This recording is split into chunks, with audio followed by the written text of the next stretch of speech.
नमस्कार विद्यार्थी मित्रांनो, मी पुरुषोत्तम रेणुशे सर शौर्य करिअर अकॅडमी पुणेच्या माध्यमातून तुमचे सहर्ष स्वागत करतो. आपण महाराष्ट्राच्या भूगोल ही सिरीज चालू केलेली आहे.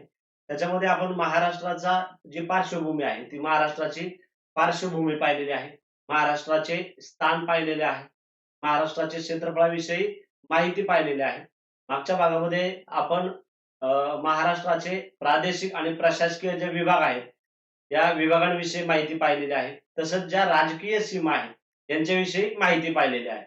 आजच्या भागामध्ये आपण महाराष्ट्राचा प्राकृतिक भूगोल याविषयी माहिती पाहणार आहे.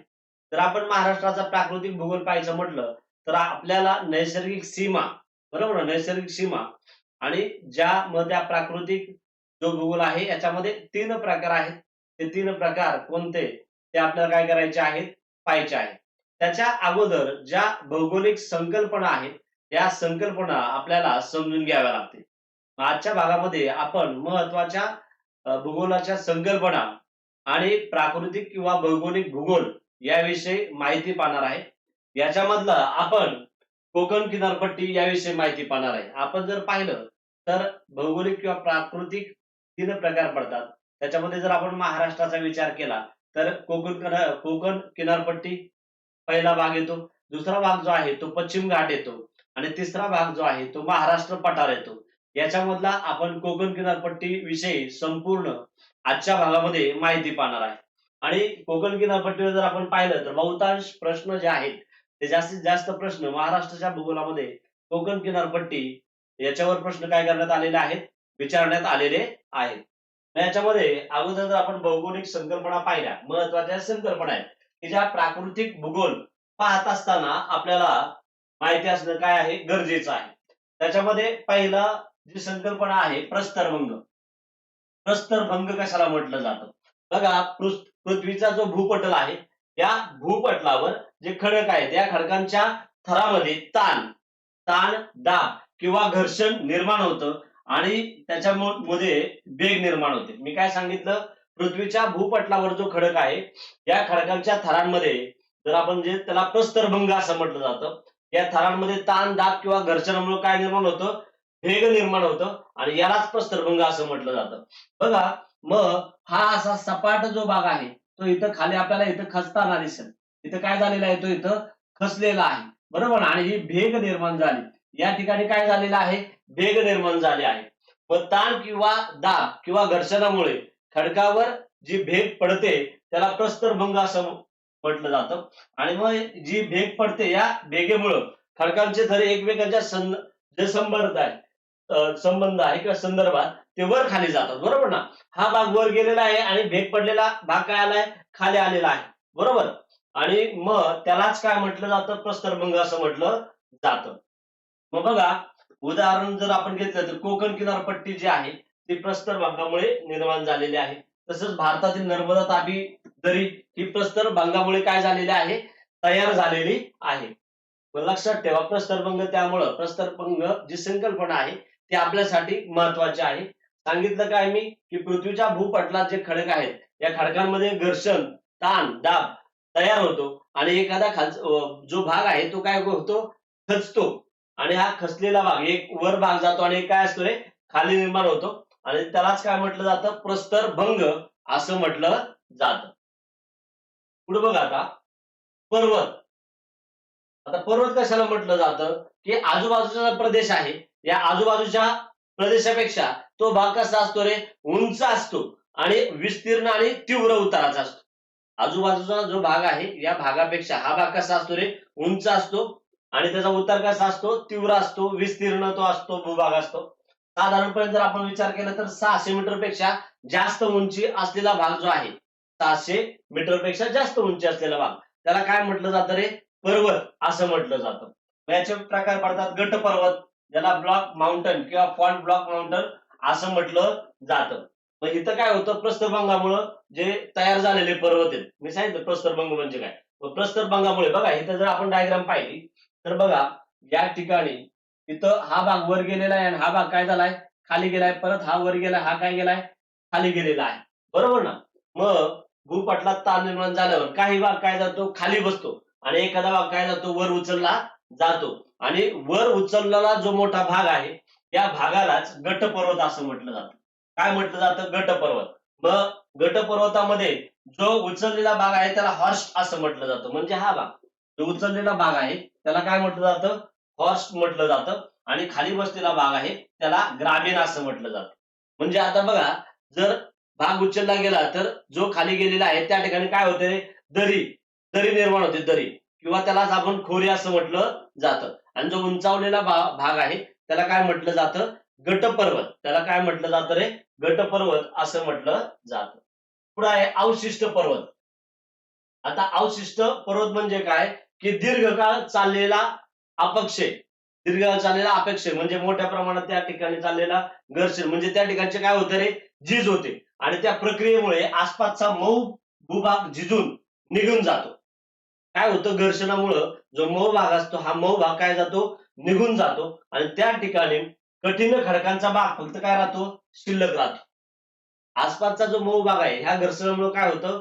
की बघा, अवशिष्ट पर्वत कशाला म्हटलं जातं? दीर्घकाळ ही प्रक्रिया चालू राहते. मग त्या ठिकाणचा जो घर्षणामुळे भाग आहे, मऊ भाग निघून जातो. आणि फक्त त्या ठिकाणी काय राहतो? कठीण खडक राहतो. या कठीण खडक जो शिल्लक राहतो त्यालाच अवशिष्ट पर्वत असं म्हटलं जातं. त्यालाच काय म्हटलं जातं? अवशिष्ट पर्वत असं म्हटलं जातं. मग बघा, या ठिकाणी जर आपण पाहिलं तर हा जो खडक दिसतो या ठिकाणी, हा अवशिष्ट पर्वत आहे. हा पूर्ण काय आहे? नुसता खडकच आहे. मग आता उदाहरण काय आहे? अरावली पर्वतरांग जे आहे ते अवशिष्ट पर्वत आहे. नंतर निलगिरी पर्वत तामिळनाडूमध्ये, राजस्थानमध्ये अरावली पर्वत आहे. छोटानागपूर पठारातील ज्या टेकड्या आहेत त्या अरावली पर्वताच्या आहेत. म्हणजे काय? जो कठीण खडक शिल्लक राहिलेला आहे तर त्याला अवशिष्ट पर्वत असं म्हटलं जातं. आता दुसरं आहे पठार. आता पठार म्हणजे काय? की आजूबाजूचा जो प्रदेश आहे त्याच्यापेक्षा सपाट असलेला विस्तीर्ण भूभाग. आजूबाजूचा प्रदेश आहे त्याच्यापेक्षा सपाट असलेला विस्तीर्ण जो भूभाग आहे. बघा, या ठिकाणी पूर्ण सपाट आहे, बरोबर ना? मग विस्तीर्ण भूभाग त्याला काय म्हटलं जातं? पठार असं म्हटलं जातं. आणि पठाराची उंची साधारणपणे 300 ते 600 मीटर इतकी असते. किती असते? 300 ते 600 मीटर, किंवा त्यापेक्षा अधिक सुद्धा असू शकते. त्याला काय म्हटलं जातं रे? पठार. त्याला काय म्हटलं जातं? पठार असं म्हटलं जातं. आता बघा, या ठिकाणी हे काढलेलं आहे. जर आपण जर विचार केला तर बघा, ही अशा आकृती गेलेली आहे आणि या ठिकाणी हे असे गेलेले आहे. आता हा जो प्रदेश आहे हा हा आता आपण जे 3 प्रकार पाहणार आहे तर याला आपण कोकण म्हणू शकतो. कोकण पट्टा. हा काय आहे? कोकण पट्टा आहे बघा इथून. हा पूर्ण समुद्र आणि या बाजूचं जे आपण आहे महाराष्ट्राचा जर विचार केला तर या ठिकाणी हा येतो कोकण पट्टा. हा येतो पश्चिम घाट म्हणजे घाटमाथा. पश्चिम घाट. आणि त्याच्यानंतर हळू हा उतारा नदीकडे सपाट होतोय. हा काय आपल्याला म्हणता येईल? महाराष्ट्र पठार. त्याला काय म्हणता येईल? महाराष्ट्र पठार म्हणता येईल. ते आपण नंतर पाहणार आहे. मला तुम्हाला इथं काय सांगायचंय की या संकल्पना समजून सांगायच्या आहेत. पण मी तुम्हाला डायग्राम सांगतोय की या ठिकाणी कोकण पट्टा येतो असा. तिकडं जो घाटमाथा आहे हा इथं या ठिकाणी पश्चिम घाट आहे. या इकडं ज्या 3 रांगा डोंगर रांगा पसरलेल्या आहेत आणि हा पूर्ण सगळं महाराष्ट्र पठार आहे. आता मला तुम्हाला याच्या संकल्पना सांगायच्या आहेत. त्या गोष्टी आपण काय करणार आहे? नंतर पाहणार आहे. बरोबर ना? हे सह्याद्री पर्वतरांग दिसते तुम्हाला? सह्याद्री. बघा, मग याच्यामध्ये बघा हा अरबी समुद्र आहे. हा अरबी समुद्र आहे. या ठिकाणी असा कोकण आहे. हा घाटमाथा म्हणजे उंचावरून जो हा तुम्हाला दिसतोय इथं सपाट प्रदेश हा घाटमाथा. आणि हे इकडून हे जे उंचावरून हे वळण घेऊन जातात त्याला काय म्हटलं जातं? घाट. हा आहे उतार. या ठिकाणी काय आहे? मी सांगितलं बघा, महाराष्ट्र पठार मैदान. आणि इकडे हे सगळं काय दिसतंय? नदी खोरे. त्याच्या नदी खोरेच्या बाजूलाच काय असतं? गाळाची मैदान. ही नदी आहे, गाळाची मैदाने आहेत. या ठिकाणी मग शेती केली जाते, लक्षात ठेवा. हा आहे पायथा. हा काय आहे? हा पूर्ण काय आहे? पायथा आहे. आणि इथं बघा काळा दगड, रॉक थर असं म्हटलेलं आहे. आलं लक्षामध्ये? याच्या संकल्पना आपल्याला थोडक्यात पाहायच्या आहेत. पण आपण जो आता प्राकृतिक भूगोल पाहणार आहे त्याची संकल्पना बी तीच आहे. हा पूर्ण मी सांगितल्याप्रमाणे हा कोकण पट्टा येतो. नंतर इकडं पश्चिम घाट येतो आणि इकडं महाराष्ट्र पठार येतो, लक्षात ठेवा. आलं लक्षामध्ये? मग बघा, आपण संकल्पना पाहणार आहे की घाटमाथा कशाला म्हटलं जातं, लक्षामध्ये. त्यामुळं किंवा मैदानी कशाला म्हटले जातात, नदी खोरे कशाला म्हटले जातात, की तुमच्या लक्षात येतील. यासाठी काय केलेले आहे? डायग्राम दिलेले आहे, ज्याच्याद्वारे तुमच्या लक्षात येईल की बघा, इकडून जो उंच जो दिसतो त्याला घाटमाथा असं म्हटलं जातं. हा पूर्ण उतार येतो. या ठिकाणी सपाट काय आहे, मैदानी हा भाग आहे आणि त्याच्या बाजूला इथे वळणे घेऊन आलेले आहे. हे जे तुम्हाला दिसते रिव्हर, हे काय आहे, नदी खोरे आहे. हे काय आहे, नदी खोरे, लक्षात ठेवा. बघा मग याच्यामध्ये पहिला घाटमाथा. घाटमाथा. घाटमाथा म्हणजे काय, मी आता दाखवलं की सह्याद्री पर्वतरांगाच्या, सह्याद्री पर्वतरांगी बघा, सह्याद्री पर्वत रांगाचा वरचा जो सपाट भाग आहे, सह्याद्री पर्वतरांगाचा वरचा सपाट भाग कोणता, हा हा सगळा, हा इकडे, हा जो वर तुम्हाला सपाट भाग दिसतोय, हा जो सपाट भाग आहे. मग या सपाट भागाला किंवा आपल्याला म्हणता येईल की तुलनेने समतल भाग, तुलनेने समतल भाग, त्याला काय म्हटलं जातं, घाटमाथा असं म्हटलं जातं. हा भाग कोकण किनारपट्टी आणि दख्खन पठार यांच्यामधील उंच कडा म्हणून ओळखला जातो, बरोबर ना. मी सांगितलं हे काय, इकडची कोकण किनारपट्टी आहे आणि इकडचं काय आहे, महाराष्ट्र पठार आहे. आणि मग यांच्या समतोल मध्यस्थानी जे उभा आहे त्याला काय म्हटलं जातं, घाटमाथा. त्याला काय म्हटलं जातं, घाटमाथा असं म्हटलं जातं. म्हणजे बघा, कोकण किनारपट्टी आणि दख्खन पठार यांच्यामधील उंच कडा म्हणून हा काय केला जातो, ओळखला जातो. आणि महाराष्ट्राचा जर विचार केला तर प्रामुख्याने सह्याद्री पर्वतरांगामध्ये घाटमाथा आढळतो. मैदान, मैदान कसं असतं रे, विस्तीर्ण, सपाट व कमी उंचीचा भाग असतो. विस्तीर्ण, सपाट आणि कमी उंचीचा भूभाग, त्याला काय म्हटलं जातं, मैदान. मग या ठिकाणी शेती, वसाहत आणि वाहतूक यांसारखी अत्यंत म्हणजे या ठिकाणी या गोष्टी, शेती, वसाहती आणि वाहतूक केली जाते किंवा त्यासाठी ते उपयुक्त आहे. नदीचे खोरे, नदीचे खोरे, नदीचे खोरे कशाला म्हटलं जातं, एखाद्या मुख्य नदीला आणि तिच्या उपनद्यांना पाणी पुरवणारा संपूर्ण भूभाग, पाणी पुरवणारा संपूर्ण भूभाग, ज्या क्षेत्रातील पावसाचे पाणी एका विशिष्ट नदीत काय होतं, जमा होतं. म्हणजे ज्या नद्या आहेत आणि उपनद्या आहेत याच्या संपूर्ण पाणी एका विशिष्ट काय होतं, जमा होतं. त्या क्षेत्राला, त्या नदीचं काय म्हटलं जातं, खोरं, बरोबर ना. आणि मग नदी व तिच्या उपनद्यांनी पाणी गोळा केला संपूर्ण भूभाग, हे थोडक्यात तुमच्या लक्षात येईल. नदी व तिच्या उपनद्या ज्या आहेत त्या उपनद्यांनी गोळा केलेला संपूर्ण भूभाग जो आहे पाण्याचा, त्याला काय म्हटलं जातं, नदीचं खोरं असं म्हटलं जातं. पाणी गोळा केलेला संपूर्ण भूभाग, त्याला काय म्हटलं जातं, नदीचं खोरं असं म्हटले जाते. पुढे आता खाडी. आता आपण बघा, मुंबईला जाताना ठाणे अगोदर येतं. मग ठाण्यात जर आपण पाहिलं तर त्या ठिकाणी त्या पूर्ण भूभागामध्ये आतमध्ये काय शिरलेलं आहे, पाणी शिरलेलं आहे. मग खाडी म्हणजे काय, समुद्र किनाऱ्यालगत आतपर्यंत शिरलेला अरुंद आणि लांब पाण्याचा भाग, बरोबर ना. नदीमध्ये शिरलेला, सॉरी, समुद्र किनाऱ्यावर आतपर्यंत शिरलेला अरुंद व लांब पाण्याचा भाग. आणि मग नदी समुद्राला मिळताना जे ते गोडे आणि खारे पाणी एकत्र येते, गोडे आणि खारे पाणी काय होतं, एकत्र येते, त्याला काय म्हटलं जातं, खाडी असं म्हटलं जातं. खाडी म्हणजे समुद्र किनाऱ्यावर आतपर्यंत शिरलेला अरुंद व लांब पाण्याचा भाग. त्याच्यात नदी समुद्राला मिळताना ज्या ठिकाणी काय होतं, गोड आणि खारं पाणी एकत्र येतं, त्या भागाला काय म्हटलं जातं, खाडी असं म्हटलं जातं. आता दंतूर किनारा, आपला महाराष्ट्राचा किनारा जो आहे तो कसा आहे, दंतूर आहे, दाताच्या आकाराचा, असा वाकडा, वाकडा तिकडा आहे, त्याला दंतूर किनारा असं म्हटलं जातं. समुद्र किनारा जो आहे, जो सरळ नसून तो कसा आहे, वाकडा तिकडा आहे, त्याला दंतूर किनारा असं म्हटलं जातं. किंवा तो किनारा संपूर्ण खाचखाळ्यांचा असतो. कसा असतो रे, खाचखाळ्यांचा असतो.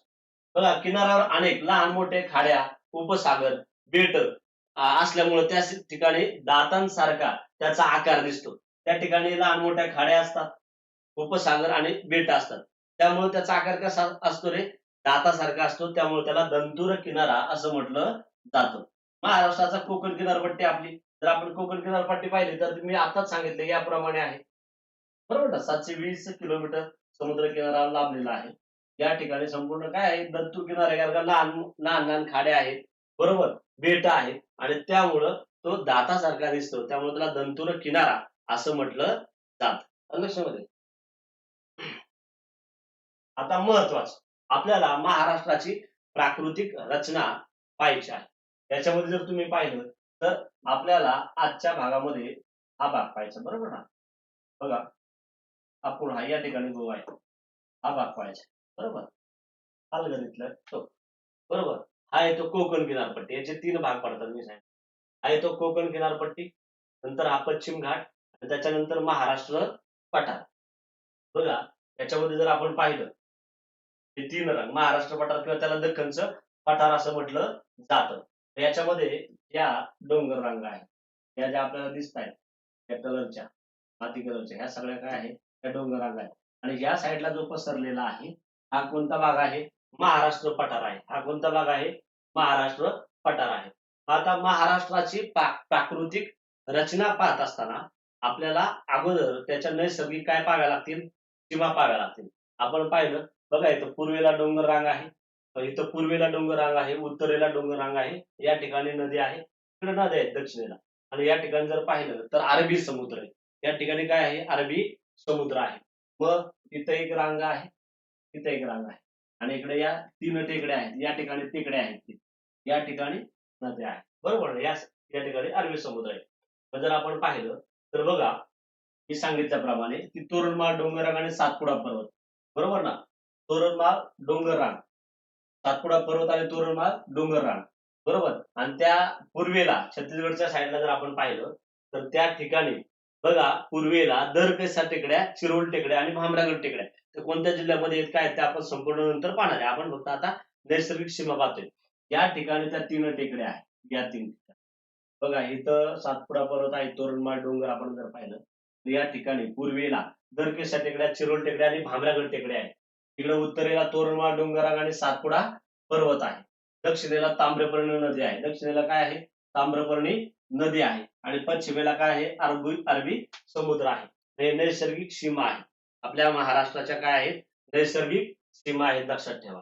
त्याच्यानंतर मी सांगितलं महाराष्ट्राच्या जर आपण प्राकृतिक भाग पाहिला तर त्याचे 3 भाग पडतात. एक कोकण किनारपट्टी, दुसरा सह्याद्री किंवा पश्चिम घाट मी दाखवलं डोंगरमाथा, आणि तिसरं काय आहे? महाराष्ट्र पठार किंवा दख्खनचं पठार. तर याच्यामध्ये तुम्हाला ही आकृती मी दाखवली सेम.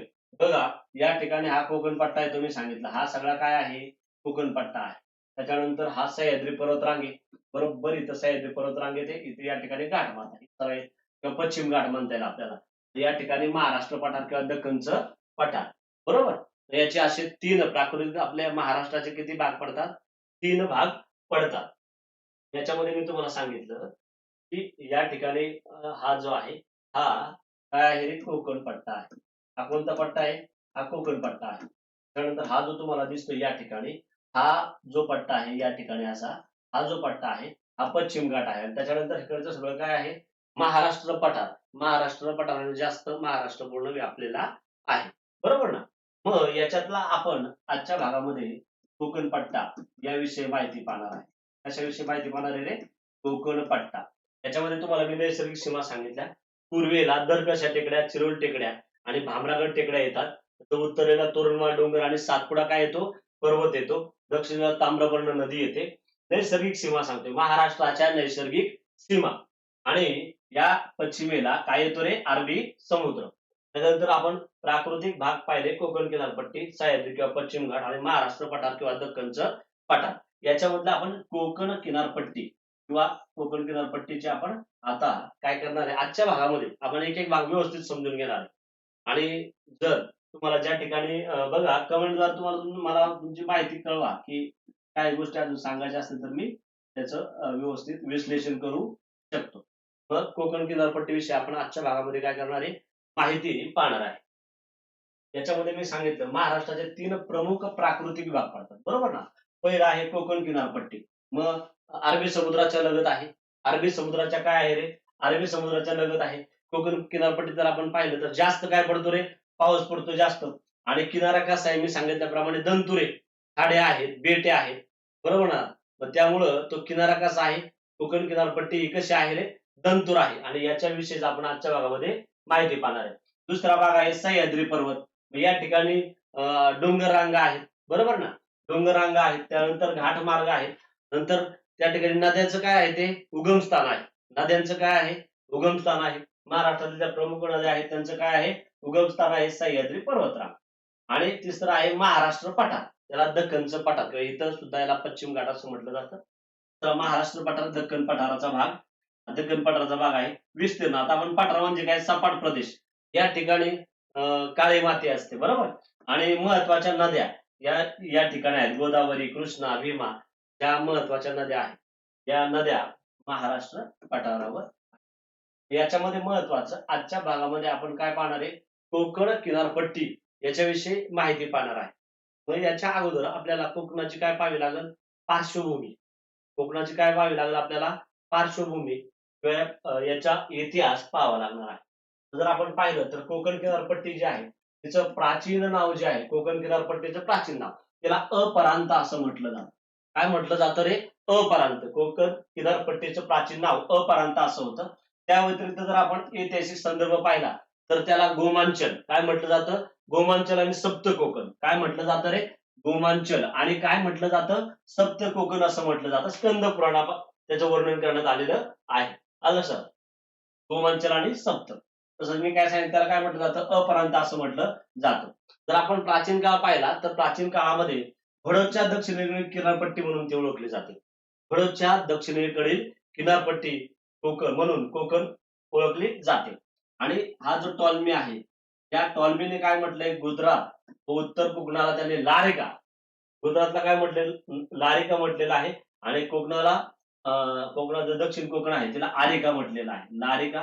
गुजरात व उत्तर कोकणाला काय म्हटलंय, लारिका म्हटलंय. गुजरात व उत्तर कोकणाला काय म्हटलंय, लारिका म्हटलंय. आणि दक्षिण कोकण जो आहे तर दक्षिण कोकणाला त्याने काय म्हटलेलं आहे, आरिका असं म्हटलेलं आहे. लक्षात ठेवा. याच्यावर सुद्धा आतापर्यंत असं विचारण्यात आलं नाही पण विचारलं जाऊ शकतं, कारण का याच्यावर अपरांत किंवा गोमांचलवर आपण जर पाहिलं तर राज्यसेवेमध्ये याच्यावर काय करण्यात आले होते, प्रश्न विचारण्यात आले होते. आता महत्वाचा आपण जो भाग पाहणार आहे, कोकण किनारपट्टी, पश्चिम किनारपट्टी किंवा कोकण त्याला म्हटलं जातं.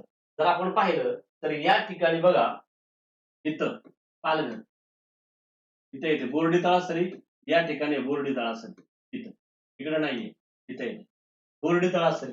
मग बोर्डी तळापासून म्हणजे पालघर जिल्हा जो आहे, उत्तरेकडील पालघर जिल्हा जो आहे, या पालघर जिल्हा त्याला बोर्डी तळासरी म्हटलं जातं. त्या ठिकाणी दमणगंगा खोरं आहे. कोणतं आहे, दमणगंगा खोरं. आणि दक्षिणेस सिंधुदुर्ग जिल्ह्यात बघा, या ठिकाणी सिंधुदुर्ग आहे, बरोबर ना. या ठिकाणी काय आहे, सिंधुदुर्ग जिल्हा आहे. सिंधुदुर्ग जिल्ह्यातील तेरेखोल खाडी, शेवटची खाडी कोणती आहे, या ठिकाणी तेरेखोल, बरोबर ना. या ठिकाणी काय आहे, तेरेखोल खाडी आहे, तेरेखोल खाडी आहे. पण तेरेखोल या तो तेरेखोल पर्यंत पूर्व जर आपण पाहिलं तर याचा विस्तार आहे पश्चिम किनारपट्टीचा, बरोबर. पूर्ण पश्चिम किनारपट्टीचा विस्तार आहे. कुठून सांगितलं मी, पालघर पासून सिंधुदुर्ग पर्यंत, म्हणजे बोर्डी तळासरी ते हे तेरेखोल या ठिकाणी दिसते तुम्हाला. या ठिकाणी इथं काय आहे, तेरेखोल खाडी आहे. या तेरेखोल खाडीपर्यंत म्हणजे पूर्व पश्चिम विस्तार अरबी समुद्रापासून सह्याद्री पर्वतापर्यंत असेल, बरोबर ना. पूर्व पश्चिम विस्तार अरबी समुद्रापासून कुठे आहे, सह्याद्री पर्वतापर्यंत आहे पूर्व पश्चिम विस्तार. आता विस्तार, लांबी आणि रुंदी महत्वाचा आहे, आणि उंची याच्यावर प्रश्न विचारले घेण्यात आलेले आहेत. तिची जर दक्षिणोत्तर लांबी पाहिली आपण तर ती आहे 560 किलोमीटर. दक्षिणोत्तर लांबी काय आहे, 560 किलोमीटर आहे. दक्षिणोत्तर लांबी किती आहे, 560 किलोमीटर आहे. आणि समुद्र किनाऱ्याचा जर विचार केला तर समुद्र किनारा जो आपला कोकण किनारपट्टी आहे किंवा आपल्याला समुद्र किनारा जो महाराष्ट्राला लाभलेला आहे तो 720 किलोमीटर इतका आहे. सगळ्यांनाच माहिती किती आहे, हे बघा पूर्ण किती आहे रे, 720 किलोमीटर आपल्याला समुद्र किनारा आहे. सरासरी रुंदी जर विचारली तर सुमारे 45 किलोमीटर आहे. किती आहे, सुमारे 45 किलोमीटर सरासरी काय आहे, कोकण किनारपट्टीची उंची आहे 45 किलोमीटर, 30 ते 60 सुमारे 45 किलोमीटर आहे. कोकण किनारपट्टीचं एकूण जे क्षेत्रफळ आहे, एकूण क्षेत्रफळ 30,394 चौरस किलोमीटर आहे. किती आहे, 30,394 किलोमीटर. उल्हास नदी सर्वात मोठं जे आहे 85 ते 100. बघा या ठिकाणी जर आपण पाहिलं तर हा जो आहे पट्टा हा 100 किलोमीटरचा आहे. कितीचा आहे हा, 100 किलोमीटरचा आहे. इथं 300 मीटर आहे या समुद्रावर, 300 मीटर. मग 100 किलोमीटरचा त्या ठिकाणी बघा तर आपण पाहिलं तर याचे 3 भाग पडतात.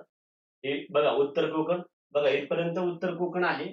इथून इथपर्यंत जर आपण पाहिला हा सगळा भाग, हा काय आहे, मध्य कोकण आहे. त्याच्यानंतर काय येतं, दक्षिण कोकण आहे, बरोबर ना. उत्तर कोकण, मध्य कोकण आणि दक्षिण कोकण. मग त्या उत्तर कोकणाचं जर आपण पाहिलं तर त्या ठिकाणी उल्हास नदीचं खोरं आहे. आणि उल्हास नदी खोऱ्यामध्ये त्याची जे रुंदी आहे, रुंदी त्याची काय रुंदी किती आहे रे, 100 किलोमीटर इतकी आहे. सर्वाधिक आहे, सर्वाधिक 100 किलोमीटर कुठं आहे, या ठिकाणी उल्हास नदी खोऱ्यात 100 किलोमीटर आहे. कोकण किनारपट्टीची सर्वाधिक उंची लक्षात ठेवा. आणि जर आपण म्हणजे जास्तीत जास्त आणि किमान म्हटलं तर सगळ्यात कमी सिंधुदुर्गात किती आहे? 40 किलोमीटर आहे या ठिकाणी. तिथं तिथं किती आहे रे?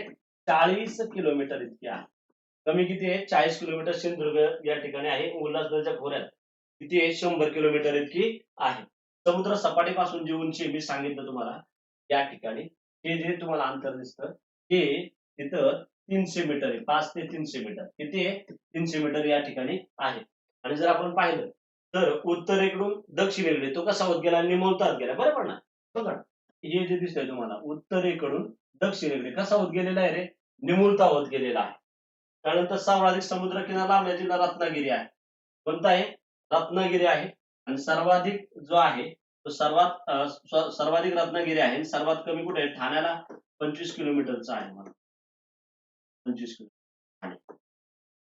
बरोबर. सर्वाधिक समुद्रकिनारा लाभलेला जिल्हा कोणता आहे? रत्नागिरी हा आहे. लक्षात ठेवा. मग बघा थोडक्यात मी परत सांगतो. दक्षिणोत्तर लांबी 560 किलोमीटर आहे. समुद्र किनाऱ्याची एकूण लांबी 720 किलोमीटर आहे. सरासरी त्याची रुंदी 45 किलोमीटर आहे. एकूण कोकण किनारपट्टीचे क्षेत्रफळ 30,394 चौरस किलोमीटर आहे. जास्तीत जास्त रुंदी त्याची त्या उल्हासनगर उल्हास नदी खोऱ्यात 100 किलोमीटर आहे. आणि सगळ्यात कमी कुठं आहे? सिंधुदुर्गात 40 किलोमीटर आहे. समुद्र सपाटीपासून उंची 300 मीटर इतकी आहे. 5 ते 300 मीटर. उत्तरेकडून दक्षिणेकडे निमुळता होत गेलेला आहे. त्याच्यानंतर सर्वाधिक समुद्रकिनारा लाभलेला जिल्हा कोणता आहे रे? रत्नागिरी आहे. आणि सर्वात कमी कोणता आहे? ठाणे आहे. याच्यावर तुम्हाला प्रश्न विचारला जाऊ शकतो. मी इथं सांगितलं की या ठिकाणी इथं इथं बोर्डी तळासरी येते. इथं बोर्डी तळासरी आहे आणि इथं तेरेकुलचं खोरं आहे. लक्षात ठेवा. तेरेकुल नदी जी आहे त्या ठिकाणी. तेरेकुल खाडी. बरोबर? मग तिथपर्यंत हा पूर्ण समुद्रकिनारा इथून इथपर्यंत 720 किलोमीटरचा आहे. लक्षात राहू द्या. आणि समुद्रकिनारा सर्वाधिक समुद्रकिनारा रत्नागिरीला लाभलेला आहे. या ठिकाणी तिथे. बरोबर ना? रत्नागिरी इकडे सिंधुदुर्ग आहे. तिथं. लक्षात राहू द्या. सर्वात कमी कशाला आहे? ठाण्याला आहे. सर्वात कमी कशाला आहे रे? ठाण्याला आहे. पुढे बघा महत्वाचं रचना व वैशिष्ट्य. बघा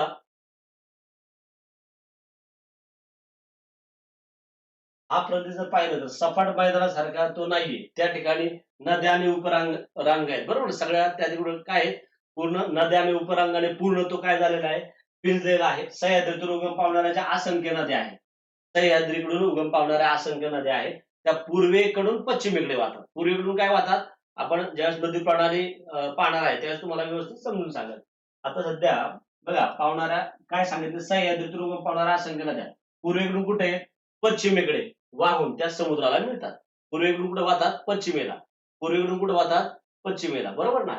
म्हणजे त्या पश्चिम घाटाकडून येतात आणि त्या कुठे मिळतात? समुद्राला मिळतात. लक्षात ठेवा. वाहतात समुद्राला मिळतात. त्यामुळे किनारपट्टी सलग नसून खाड्यांनी खंडित केलेली आहे. रिया प्रकारचे त्या ठिकाणी जर आपण पाहिलं तर किनारपट्टी कशी आहे? रिया प्रकार आहे. किनारपट्टी सलग नसून खाड्यांनी ती खंडित केलेली आहे. उत्तरेकडे तांबूस तपकिरी मृदा आहे. उत्तरेकडे कशी आहे? कोकण किनारपट्टीच्या उत्तरेकडे तांबूस तपकिरी मृदा आहे. आणि रत्नागिरी सिंधुदुर्गचा विचार केला म्हणजे जर आपण वरचा भाग जर पाहिला, हा वरचा उत्तरेचा आणि या ठिकाणी सांगितलंय हा दक्षिणेचा. बरोबर ना? मग वरचा जर भाग आपण पाहिला तर वरच्या भागामध्ये उत्तरेकडे तांबूस तपकिरी मृदा आहे. म्हणजे रत्नागिरी आणि सिंधुदुर्ग दक्षिणेतील त्या जिल्ह्यांचा विचार केला तर तो भाग लोहयुक्त जांभी मृदा आढळते. लॅटराइट त्याला असं म्हटलं जातं. याच्यावर सुद्धा प्रश्न विचारण्यात आला होता. उत्तरेकडे तांबूस तपकिरी मृदा आहे. वरच्या भागात उत्तरेकडे जरी जिल्हे विचारले तरी आणि रत्नागिरी सिंधुदुर्ग म्हणजे दक्षिणेला खाली येतं. त्या ठिकाणी लोहयुक्त जांभी मृदा आहे. लक्षात ठेवा. आता बघा उपभाग. आता काय झालंय? कुंडलिका नदी जी आहे त्या कुंडलिका नदीमध्ये मी इथं जे दाखवलं उत्तर कोकण आणि दक्षिण कोकण. बघा इथं उत्तर कोकण आणि दक्षिण कोकण हा मध्य कोकण येतो. उत्तर कोकण आणि दक्षिण कोकण. मग याचे दोन भाग पडले. बरोबर ना? ही कोणती? कुंडलिका नदी खोऱ्यामुळे. कुंडलिका नदी खोऱ्यामुळे हे कोकणाचे दोन भाग. तो मध्य भाग बनून वरचा उत्तर भाग आणि खालचा दक्षिण कोकण त्याला म्हटलं जातं. मग कुंडलिका नदी खोऱ्यामुळे कोकणाचे दोन भाग. ते दोन भागात काय झालंय? विभाजन झालेलं आहे. मग याच्यामध्ये जर आपण पाहिलं तर उत्तर कोकणमध्ये बघा जर आपण पाहिलं तर त्या ठिकाणी 5 जिल्हे येतात. बरोबर ना? मग कोणता? मुंबई शहर हे तोंडी सांगू शकता तुम्ही. मुंबई उपनगर, ठाणे, रायगड आणि पालघर आणि दक्षिणेला शेवटला व रत्नागिरी आणि शेवटला खाली काय राहतो? सिंधुदुर्ग. मी सांगितलं तुम्हाला बघा हा एवढ्या ह्या जागा, ही जी जागा आहे आणि इथून जे वर येतात हा उत्तर कोकण आहे. त्याच्यामध्ये मुंबई शहर, मुंबई उपनगर आणि बरोबर ना, आणि या ठिकाणी रत्नागिरी आणि काय येतं रे सिंधुदुर्ग येतं. मग याच्यामध्ये मुंबई शहर, मुंबई उपनगर, ठाणे, रायगड, पालघर बरोबर आणि रत्नागिरी आणि सिंधुदुर्ग हा दक्षिण कोकणामध्ये हे 2 जिल्हे येतात. कुंडलिका नदीमुळं या खोऱ्यामुळे त्याचे 2 भागात काय झालेलं आहे, विभाजन झालेलं आहे. हे सुद्धा महत्वाचं आहे. उत्तर कोकणामध्ये कोणते जिल्हे येतात आणि दक्षिण कोकणामध्ये कोणते जिल्हे येतात हे लक्षात आहे तुमच्या. दक्षिण कोकणामध्ये 2च जिल्हे आहेत, रत्नागिरी आणि सिंधुदुर्ग, आणि राहिलेले जे आहेत मुंबई शहर, मुंबई उपनगर, रायगड, पालघर, ठाणे हे जे आहेत ते उत्तर कोकणामध्ये येतात. आलं लक्षामध्ये? तर आता तलाठी कशाला म्हटलं जातं? आता बघा हा जो भाग आहे ना हा हा बघा बघा हा जो भाग आहे हा एवढा, हा भाग जो आहे समुद्राच्या किनारी, त्याला खलाटे असं म्हटलं जातं. हा काय आहे? हा खलाटे आहे. समुद्राच्या लगत जो भाग आहे खलाटे आहे. आणि वरच्या भागात उंच भागात दिसतोय त्याला वलाटे असं म्हटलं जातं. त्याला काय म्हटलं जातं रे? वलाटे. खालचा भाग खलाटे आहे आणि उंच भागावर जो आहे तो काय आहे? वलाटे. समुद्राच्या बाजूला सपाट प्रदेशात जो आहे तो खलाटे आहे आणि उंच भागात जो आहे तो काय आहे? वलाटे आहे. मग बघा खलाटे कोकण किनारपट्टीतील अरबी समुद्रालगतचा सखल भाग, सपाट भाग, सखल भाग जो आहे त्याला काय म्हटलं जातं? खलाटे असं म्हटलं जातं. कारण का हा जो भाग आहे हा समुद्र सपाटीपासून 5 ते 15 मीटर, 5 ते 15 मीटर या उंचीवर असतो. जवळच समुद्र सपाटीपासून म्हणजे सखल भागात जो आहे 5 ते 15 मीटर त्याला काय म्हटलं जातं? खलाटे असं म्हटलं जातं. त्याचे वैशिष्ट्य काय आहेत? उतार सौम्य असतो, हळूहळू चढ उतार असतो. लहान मैदाने, खाड्या, चौपाट्या, वाळूचे दांडे आढळतात त्या ठिकाणी. खारफुटी वनस्पती मोठ्या प्रमाणात आपल्याला त्या ठिकाणी दिसतात. कारण का जर आपण अरबी समुद्राच्या बाजूला पाहिलं तर त्या ठिकाणी काय असणार? सगळ्या खारफुटी, वने-बिने, छोट्या-छोट्या खाड्या, चौपाट्या असणार. भरती ओहोटीचा परिणाम स्पष्टपणे त्या ठिकाणी काय करतो? जाणवतो. त्याला काय म्हटलं जातं रे? खलाटे असं म्हटलं जातं. समुद्रापासूनचं अंतर 5 ते 15 मीटर इतकं सपाट किंवा सकल तो जो खालचा भाग आहे, हा खालचा भाग. हा समुद्राच्या बाजूचा हा खालचा भाग बघा, आणि हा थोडासा उंच आहे ना, हा खालचा भाग. हा या साईडला उंच आहे. आपण पुढं ज्यावेळेस पश्चिम घाटाकडे जातो त्यावेळेचा भाग. बरोबर? पुढं वलाटे. मग जो मी सांगितलं उंचावर म्हणजे सह्याद्री जो आहे, सह्याद्री पर्वतकडे उंच आणि डोंगर, डोंगराळ भाग त्याला काय म्हटलं जातं? वलाटे असं म्हटलं जातं. वलाटे म्हणजे कोकण किनारपट्टीतील सह्याद्री पर्वताकडील उंच व डोंगराळ भाग त्याला वलाटे असं म्हटलं जातं. हा भाग समुद्रालगतच्या सकल खलाटीच्या पूर्वेला आढळतो, पूर्व दिशेला. इकडे मी सांगितलं खलाटीन पुढे काय रे? वलाटे आहे. तर ते त्याच्यामध्ये महत्वाचे. उंची साधारणतः 30 मीटर ते 300 मीटर पर्यंत असते. 30 मीटर ते 300 मीटर पर्यंत असते. जमीन उंचवटेदार व तीव्र उताराची असते. जांभी, लॅटराइट माती प्रामुख्याने आढळते आणि टेकड्या, लहान पठारे आणि दऱ्या दिसतात. बरोबर ना? त्या ठिकाणी टेकड्या आहेत, लहान पठारे आणि दऱ्या, सह्याद्री किंवा पश्चिम घाटाकडे. आलं लक्षामध्ये? त्याला काय म्हटलं जातं? वलाटे, आणि वलाटेची काय झाली? वैशिष्ट्ये झाली. आता बघा कोकणातील खाड्या जर आपण पाहिलं, कोकणातील खाड्या सगळ्यात वरती डहाणूची खाडी आहे या ठिकाणी, बरोबर ना, पालघर, आणि या ठिकाणी सिंधूरमध्ये तेरेखोलची खाडी आहे. मग या ठिकाणी हा जर मी सांगितला दंतूर किनारा दातासारख्या आकाराचा, आता ह्या ज्या नद्या आहेत त्या नद्या आपण पूर्ण पाहणार आहे. बरोबर ना? त्याच्यामध्ये महत्वाचं मी सांगितलं होतं उल्हास जो आहे, उल्हास मगाशी तुम्हाला व्यवस्थित दाखवता आलं नाही, तर नदी दाखवण्यात आलेला आहे. बघा या ठिकाणी उल्हास, ही- ही. मग या ठिकाणचं जे अंतर आहे ते सर्वाधिक आहे. बरोबर ना? काय आहे? सर्वाधिक आहे तिथं 100 किलोमीटर. हे सर्वाधिक अंतर आहे. कोकण किनारपट्टीमधलं सर्वाधिक अंतर हे आहे. आणि मी या ठिकाणी सांगितलं मी सगळ्यात या ठिकाणी जर आपण पाहिलं तर त्या तेरेखोलच्या खाडीपाशी किंवा तेरेखोल नदी सुद्धा आहे. त्या ठिकाणी ते 40 किलोमीटरचं अंतर आहे, लक्षात ठेवा. आलं लक्षामध्ये? मग आपण खाडी आणि ती कोणकोणत्या इथं बघा, तर बेटे सुद्धा देण्यात आले. खाडी आणि बेटे म्हणजे समुद्र किनाऱ्याच्या लगत काय येतं? खाडी आणि बेटे येतात. मग याच्यावर तुम्हाला काय प्रश्न विचारला जाते की कोणत्या जिल्ह्यामध्ये या खाड्या किंवा बेटे आहेत? कोणत्या जिल्ह्यामध्ये खाड्या किंवा बेटे आहेत याच्यावर प्रश्न विचारले जातात. आता व्यवस्थित बघून घ्या. या ठिकाणी या सगळ्या खाड्या दिलेल्या आहेत. इकडे पहिली डहाणूची खाडी सगळ्यात खाली काय येते?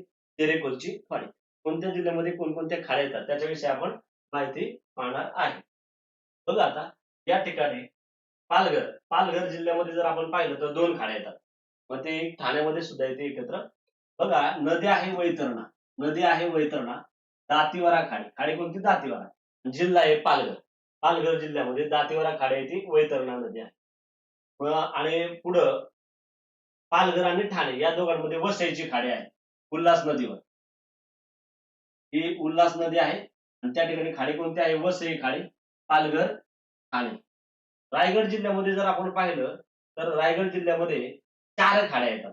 बघा, रायगड जो जिल्हा आहे त्या रायगड जिल्ह्यामध्ये 4 खाड्या येतात. धरमतरची खाडी, रोह्याची खाडी, बरोबर ना, पाणकोटची खाडी, बरोबर ना. या ठिकाणी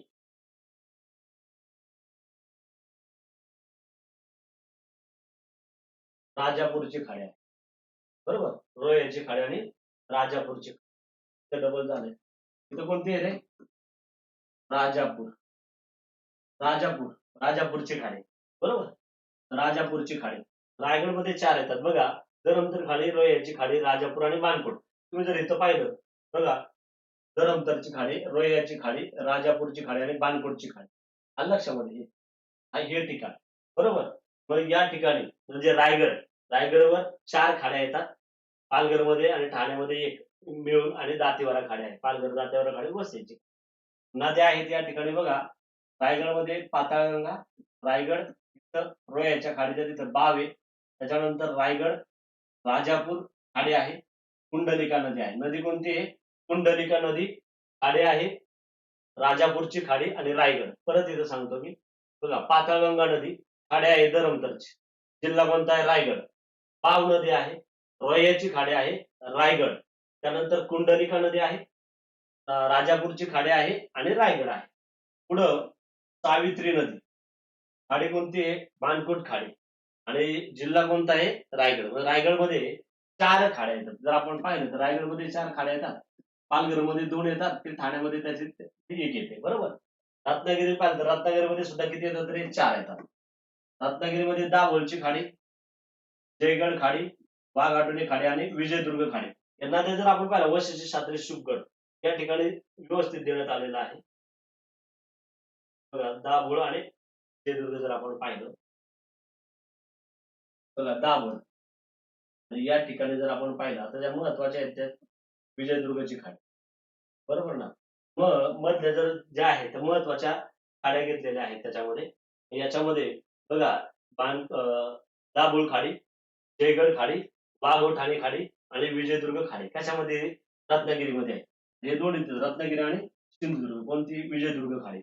मग नद्या कोणत्या येतात तिथं बघा, वशिष्ठी रत्नागिरीमध्ये, शास्त्री रत्नागिरी, शुक रत्नागिरी आणि गड रत्नागिरी. आणि नंतर आहे बघा, कर्लीची खाडी आणि तेरेकोल खाडी सिंधुदुर्गमध्ये. महत्वाच्या खाड्या घेतलेल्या आहेत. सिंधुदुर्गमध्ये कोणती आहे, कर्ली खाडी आणि तेरेकोलची खाडी. नदी आहे कर्ली आणि तेरेकोल, नदी आहे कर्ली आणि तेरेकोल. बघा, या आहेत छोट्याशा खाड्या, कर्लीची खाडी आणि तेरे, या महत्वाच्याच खाड्या घेतात. कर्लीची खाडी आणि तेरेकोलची खाडी. आलं लक्षात. या ठिकाणी काय येतं मध्ये, सिंधुदुर्ग येतं, बरोबर. आणि मग त्या ठिकाणी जर आपण पाहिल्या तर या ज्या नद्या आहेत बघा, या नद्या दिलेल्या आहेत तिथं त्या ठिकाणी. इकडे नद्या आहेत, शुक आहे, काजळी आहे महत्वाची, पाव आहे, शास्त्री आहे, जगबुडी आहे, बरोबर ना, सावित्री आहे. नंतर महत्वाची याच्यामध्ये आंबा नदी आहे, पाताळगंगा, उल्हास, बरोबर, या नद्या, बरोबर ना. आणि मग बघा, कर्ली नदी, कर्लीची खाडी आणि सिंधुदुर्ग जिल्हा आहे. तेरेखोल नदी, तेरेखोलची खाडी, सिंधुदुर्ग जिल्हा आहे. मग ह्या महत्वाच्या खाड्या. मग तुम्हाला प्रश्न याच्यावरच विचारला जाईल, कोणत्या जिल्ह्यामध्ये कोणती खाडी आहे. दातावरी खाडी पालघर, वसई खाडी पालघर ठाणे, धरमतर खाडी रायगड, रोह्याची खाडी रायगड, राजापूर रायगड, मानकोट खाडी रायगड जिल्हा, दाभोळ खाडी रत्नागिरी, जयगड खाडी रत्नागिरी, वाघोटाणे खाडी रत्नागिरी, विजयदुर्ग खाडी रत्नागिरी सिंधुदुर्ग, कर्लीची खाडी सिंधुदुर्ग आणि तेरेखोलची खाडी सिंधुदुर्ग. ते एकदा व्यवस्थित कोणत्या जिल्ह्यामध्ये कोणत्या येतात त्या पाहून घ्या. पुढं आता बेटे. मुंबईला बघा, सॉरी, बंदरे आहे, प्रमुख बंदरे. बेटे आपण नंतर प्रमुख बंदरे.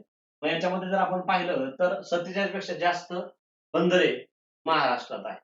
47 पेक्षा जास्त बंदरे, बरोबर ना. त्या ठिकाणी जर आपण पाहिलं तर सगळ्यात महत्वाचं बंदर आहे हे 2 बंदर, मुंबई बंदर आणि नावाशेवा.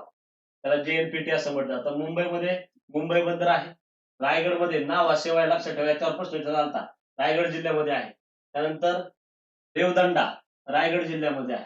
देवदंडा कुठं आहे? रायगड जिल्ह्यामध्ये आहे. मांडवा रायगड जिल्ह्यामध्ये आहे. नंतर रत्नागिरी जिल्ह्यामध्ये. जयगड रत्नागिरीमध्ये आहे. दाभोळ बंदर रत्नागिरी. विजयदुर्ग बंदर रत्नागिरी. नंतर मालवणचं बंदर कुठे आहे रे? सिंधुदुर्ग. रेडी बंदर हे सुद्धा विचारण्यात आलं. रेडी बंदर कुठे आहे? सिंधुदुर्ग. देवगड रत्नागिरी सिंधुदुर्ग आणि वेंगुर्ला सिंधुदुर्ग मध्ये आहे. ही महत्वाची बंदर आहेत. त्याच्यामध्ये दोन खूप महत्वाचे, मुंबई बंदर आणि याच्यावर सारखा JNPT जे आहे याच्यावर सारखा प्रश्न काय केला जातोय? विचारला जातोय. महत्वाची बंदर आहेत. 70 पेक्षा अधिक बंदर त्या ठिकाणी आहेत.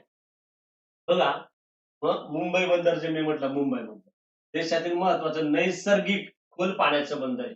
बघा हे असं दिसतं. राज्याचा विचार करता 47 पेक्षा काय आहेत? अधिक बंदर आहेत. बघा याप्रमाणे ते दिसतं. देशातील महत्वाचं नैसर्गिक खोल पाण्याचं बंदर. नंतर नावाशिवाय JNPT मोठे कंटेनर बंदर आहे. नंतर रेवदंडा बंदर रायगड जिल्ह्यातील ऐतिहासिक बंदर आहे. नंतर मांडवा बंदर अलिबाग जवळील प्रवासी वाहतुकीसाठी ते काय आहे? प्रसिद्ध आहे. आता पुढं बेटे. बघा इकडे गारापुरी दिलेले या ठिकाणी गारापुरी. मग एलिफंटा बेट किंवा घारापुरी बेट कुठे आहे रे? मुंबईमध्ये आहे. एलिफंटा किंवा घारापुरी बेट मुंबईमध्ये आहे. खांदेरी बेट कुठे आहे? रायगड. खांदेरी आणि उंदेरी दोन्ही रायगडमध्ये आहे. बघा, खांदेरी बेट, उंदेरी बेट आणि जंजिरा बेट हे कुठं आहेत? रायगडमध्ये आहे. महत्वाचं आहे. घारापुरी बेट कुठे आहे? मुंबईमध्ये आहे. खांदेरी बेट, उंदेरी बेट आणि जंजिरा बेट कुठं आहे? रायगडमध्ये आहे. सिंधुदुर्ग बेट कुठं आहे? सिंधुदुर्ग जिल्ह्यामध्ये. आणि विजयदुर्ग बेट जे आहे ते रत्नागिरीमध्ये. विजयदुर्ग बेट कुठं आहे? रत्नागिरीमध्ये आहे. महत्वाचे आपण बेटे पाहिलेली आहेत. बघा थोडक्यात आपण महाराष्ट्राचे 3 प्रमुख प्राकृतिक विभाग पाहते. त्याच्यामधले आजच्या भागामध्ये आपण कोकण किनारपट्टी याविषयी माहिती पाहिलेली आहे. बरोबर ना? संपूर्ण कोकण किनारपट्टीची माहिती पाहिलेली आहे. पुढच्या भागामध्ये आपण सह्याद्री पर्वतरांग किंवा पश्चिम घाट, बरोबर आहे, याविषयी काय पाहणार आहे? माहिती पाहणार आहे. लक्षात ठेवा पुढच्या भागामध्ये. आजच्या भागामध्ये आपण कोकण किनारपट्टीविषयी माहिती पाहिलेली आहे. त्याच्यानंतर त्याच्यावरच्या आपण बेटे आणि खाड्या तसेच बंदरे यांविषयी माहिती पाहिलेली आहे. तसेच नदी प्रणालीमध्ये आपण डिटेल घेणार आहे. बरोबर ना? आणि त्या जिल्ह्यामध्ये त्या येणाऱ्या नद्या यांविषयी आपण काय पाहिलेली आहे? माहिती पाहिलेली आहे. ते कोकण किनारपट्टीचा आपण प्राकृतिक जो भाग आहे, किनारपट्टी जी आहे 760 किलोमीटर 60 किलोमीटरचा जो समुद्र किनारा आपल्याला लाभलेला आहे. मग आपण सर्वाधिक समुद्र किनारा रत्नागिरी, सर्वात कमी ठाण्यामध्ये, याविषयी माहिती पाहिलेली आहे. मग पुढच्या भागामध्ये आपण सह्याद्री पर्वतरांग याविषयी काय पाहणार आहे? माहिती पाहणार आहे. व्हिडिओ जर तुम्हाला आवडला असेल, कारण का आता बघा आपण आपल्या युट्यूब सिरीज मध्ये ज्या विद्यार्थ्यांनी पाहिलेलं नाही त्यांनी तुम्ही पूर्ण जाऊन पाहिलं तर त्या ठिकाणी चालेल. आपल्या युट्यूब सिरीज मध्ये एका चॅनलवर पूर्ण GS घेण्यात आलं. त्याच्यामध्ये आपण संपूर्ण पंचायत राज संपूर्ण घेतलेला आहे. म्हणजे येणाऱ्या कालावधीमध्ये ज्या सरळ सेवा असतील, पोलीस भरती आहे, कंबाईन आहे, यासाठी विद्यार्थ्यांना त्याचा काय होणार आहे? मोठ्या प्रमाणात फायदा होणार आहे. मग याच्यामध्ये संपूर्ण पंचायत राज हा विषय आपला संपलेला आहे. मी युट्यूब सिरीज मध्ये त्या चॅनलवर आपण जर जे पाहताय त्या चॅनलवर तुम्ही जर पाहिलं तर त्याच्यामध्ये संपूर्ण पंचायत राज हा विषय संपूर्ण कंप्लीट झालेला आहे. राज्यशास्त्र या विषयाला आपण काय केलेले आहे? सुरुवात केलेली आहे. आणि 2 दिवसापूर्वीच आपण भूगोल या विषयाला काय केलेले आहे? सुरुवात केलेली आहे. आणि मग आपला राज्यशास्त्र आणि भूगोल हे दोन विषय संपल्यानंतर आपण इतिहास आणि विज्ञान या 2 विषयाची माहिती काय करणार आहे? पाहणार आहे. तसंच आपला युट्यूबचा चालू घडामोडीचा सुद्धा चॅनल आहे, करंट इव्हेंट रेणुशे सर म्हणून. याच्यामध्ये मागील वर्षीच्या 2025च्या संपूर्ण चालू घडामोडी घेतलेल्या आहेत. संपूर्ण चालू घडामोडी किंवा आपल्या युट्यूबच्या या चॅनलच्या डिस्क्रिप्शन मध्ये सुद्धा तुम्हाला तो चॅनल दिसून जाईल. मग याच्यामध्ये आपण संपूर्ण 2025च्या ज्या निधन वार्ता असतील, नेमणुका असतील, क्रीडा घडामोडी असतील, त्याच्यानंतर नियुक्त्या असतील, सराव जे आपण युद्ध सराव आहेत, नंतर नवीन पुस्तकं व त्याचे लेखक असतील, दिन असतील, ही सर्व माहिती आपण त्याच्यामध्ये घेतलेली आहे. तसेच सगळे निर्देशांक जे महत्वाचे 2025चे हे सर्व निर्देशांक त्याच्यामध्ये काय केलेले आहेत? घेतलेले आहेत. तसंच याच सिरीजमध्ये या 2026 मध्ये जानेवारी ते फेब्रुवारीची संपूर्ण चालू घडामोडीची माहिती देण्यात आलेली आहे. या युट्यूबच्या तुम्ही डिस्क्रिप्शन मध्ये गेला तर तुम्हाला तो चॅनल मिळून जाईल. जर व्हिडिओ आवडला असेल तर लाईक करा, कमेंट करा, सबस्क्राईब करा आणि तुमचे मी सांगितलं की तुम्हाला अधिक म्हणजे कमेंटद्वारे मला कळवा की व्हिडिओ तुम्हाला कसा वाटला, जेणेकरून मला त्याच्यामध्ये की तुमच्या लाईक, कमेंट आणि सबस्क्राईबरने मी जास्तीत जास्त विषय चांगला शिकू शकतो किंवा इतर विषय सुद्धा काय करू शकतो, घेऊ शकतो. जर व्हिडिओ आवडला असेल तर लाईक करा, कमेंट करा, सबस्क्राईब करा. Thank you.